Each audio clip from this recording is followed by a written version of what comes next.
Welcome to this explainer on Kasur, a cultural journey of heritage, spirit, and taste. Let's dive right in. If you think you already know the Punjab region, well, my hometown is going to make you look twice.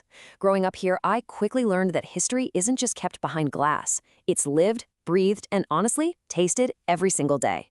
We're going to explore a city that effortlessly blends ancient history with living craftsmanship, deep spiritual roots, and some of the absolute best street food you'll find anywhere in the region. There's a famous quote that goes, "All reading and learning is just cleaning the slate if you do not know who you truly are." That's from Bulleh Shah. And to really understand Kasur, we kind of have to start right there, with its soul. We Kasuris grew up with the 17th century Sufi poet's message of love just echoing through our streets. His words aren't just historical poetry to us, they're a living philosophy. They actively shape the welcoming communal atmosphere of our city today. So, what makes Kasur the hidden gem of Punjab? It's a great question.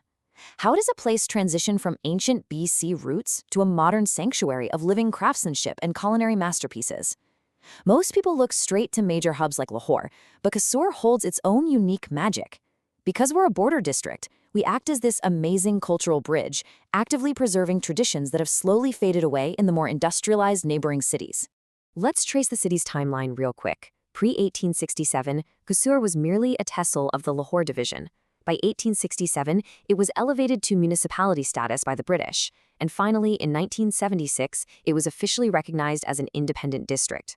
Basically, we were living in Lahore's shadow for a long time. But recognizing its strategic and cultural importance, the British stepped in, and a century later, we finally gained our rightful status.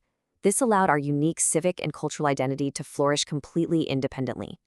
The Kasur Museum, a 500-year-old architectural marvel housing literally thousands of years of human history. Before we hit the bustling streets, let's put our historian hats on for a second. Right in our backyard, we have this incredible building that originally served as both the office and the tomb for Sher Shah Suri's minister, Wakil Khan. You are quite literally walking through a monument to explore the region's ancient past. It's wild to think about. Inside, the collection is staggering. You've got the Harappan Gallery with clay artifacts dating all the way back to 3300 BC, a coin gallery featuring rare currency from the 4th and 6th BC, the Islamic Gallery showcasing a stunning handwritten Persian Quran by Hafiz Murtaza Afghan Kasuri, and dedicated Gandhara and Hindu deity art galleries. I mean, you can stand mere inches away from pottery that's over 3,000 years old, or gaze at a meticulously translated Persian Quran. It perfectly showcases the incredible religious and historical diversity that has swept through our region over millennia. Stepping away from the ancient clay, we move to the living soil. The vibrant golden mustard are sarsen fields, powered by rhythmic Peter engine tube wells. Leaving those quiet museum halls, the true soundtrack of Kasur isn't the traffic. No, it's the rhythmic chugging of the Peter engines, these diesel-powered tube wells drawing up fresh, cool water to irrigate our fields. It's a sound and an earthy scent that instantly means home and serves as the absolute lifeblood of our agrarian economy.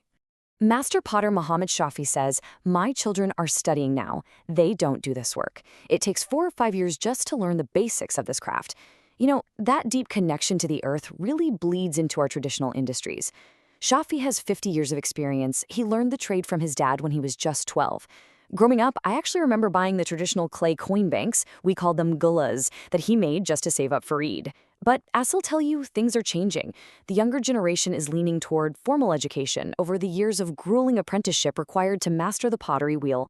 250. That is the magic number. Despite that generational shift we just talked about, master craftsmen like Shafi still manually mold up to 250 beautiful traditional clay pots every single day. This relentless dedication is what keeps our heritage alive. By continuing to support masters like him, we ensure these skills don't just vanish into the history books. Now, let's walk through another legendary craft, our leather industry. It's an exacting process. Step 1, precision cutting of the animal hides using specialized metal dies to avoid any flaws. Step 2, hand stitching the individual parts together, like sleeves and pockets.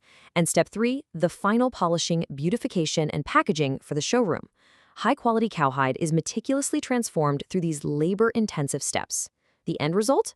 Premium, handcrafted leather jackets that you can snag locally for around 8,000 rupees. It is literally world-class quality without the luxury brand markup, all made right here in our workshops. The soul of Kasur truly is a sanctuary of peace, led by the teachings of Sayyid Muhammad Abdullah Shah Qadri, famously known as Baba Bulleh Shah. Beyond the clay and leather, the spiritual epicenter of the city is undeniably his legacy. Born in 1680, he was this incredible beacon of light during a pretty restrictive and turbulent era of the Mughal Empire. He bravely preached love, unity, and a profound inner spirituality, communicating complex Islamic and Sufi philosophies in a simple, accessible language that instantly clicked with the common people. If you're planning a trip to come visit me, here is the ultimate itinerary to bridge the modern, ancient, and spiritual. First, you absolutely must hit the sunset flag-lowering ceremony at the Ganda Singh Border. The energy is just majestic. Then, spend some time exploring the architecture of the historically preserved local gurdwaras in the nearby villages. Finally, as evening falls, you sit quietly at the shrine of Baba Bulleh Shah and just listen to live soul-stirring Sufi poetry. It's an unforgettable day.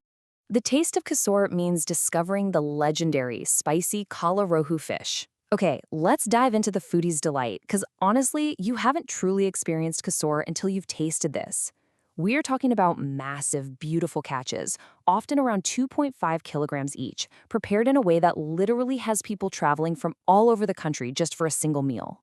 The secret is the spice blend: jeera or cumin, ajwain, jaifal, javitri, and black pepper. What sets this dish miles apart from anything you'll find in Lahore or Peshawar isn't just generic city spices. We use this generations-old kasuri blend. The sharp carom seeds, warm nutmeg and mace, and that brilliant kick of black pepper create an absolute explosion of flavor in every bite, perfectly complementing the rich meat of the rohu fish. And the cooking method? It's an exact science. Frying in mustard oil, or sarson ka tel, means the oil never congeals, it enhances those earthy local spices, and it provides a uniquely crisp texture. On the flip side, frying in standard ghee is heavy, masks delicate flavors, and tends to freeze or clump as it cools down, especially in our cold winters. Local experts swear by the mustard oil because it stays completely liquid and gives you that perfect non-greasy crispness. But hey, don't forget the dessert. Finish your journey with traditional Kashmiri sweets like faluda and andrese. I always tell my friends, you absolutely gotta balance out that fiery fish. You have to try andrese. It's this deep-fried, sweet, sesame-coated delicacy, and then wash the whole shebang down with a refreshing, rich, local faluda. It is the perfect culinary conclusion to a sensory-rich day. So, from 4th century BC coins to the scent of fresh mustard oil, how will Kasur's living heritage change your perspective on Punjab? As we wrap up this explainer, I really want to leave you with that thought. We've traveled from ancient coins in a 500-year-old tomb through the melodic poetry of a 17th century mystic, right down to the bustling, aromatic modern streets filled with artisans and sizzling mustard oil. Knowing all these rich layers, when are you going to come down and experience the soul of Kasur for yourself?